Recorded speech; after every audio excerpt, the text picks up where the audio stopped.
I spent 7 years in active duty and 14 years in the reserve. When I first got on the submarine, every time we came into port, we had to get out the chipping hammers and go inside the superstructure, chip off all the rust, and then get in there and spray paint it.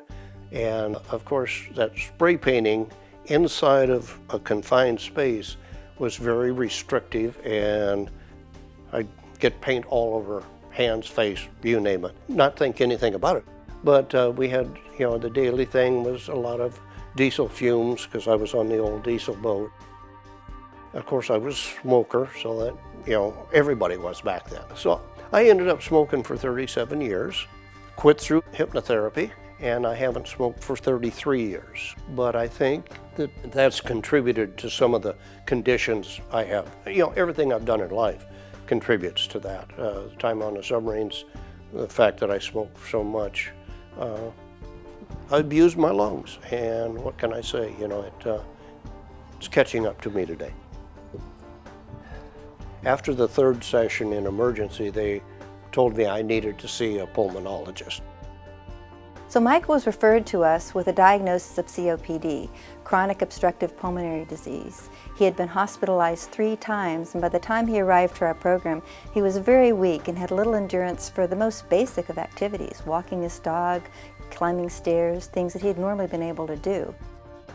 The veteran population is at very high risk for pulmonary disease, significantly higher than the general population. This is due to things like chemical exposure, environmental hazards, and certainly the proliferation of cigarette smoking in the military. I had to stop walking the dog. He used to love to go about 3 miles, and I couldn't do that anymore. So yes, there was a definite issue with stamina and maintaining that breathing ability. The fact that I've been active all my life and been able to do so many things, not being able to do those makes life discouraging. Invigoration of getting out and doing things is not there anymore. During Michael's treatment, we worked to improve his breathing with special breathing techniques, different types of breathing modalities, as well as physical endurance and training.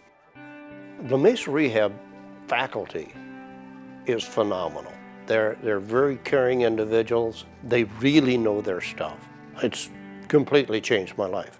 If I would have continued walking down the road that I was walking down, I don't know if I'd be here today. We focus on the veteran population because they are the most underserved in our community. Less than 5% of veterans ever get referred to a pulmonary rehabilitation program.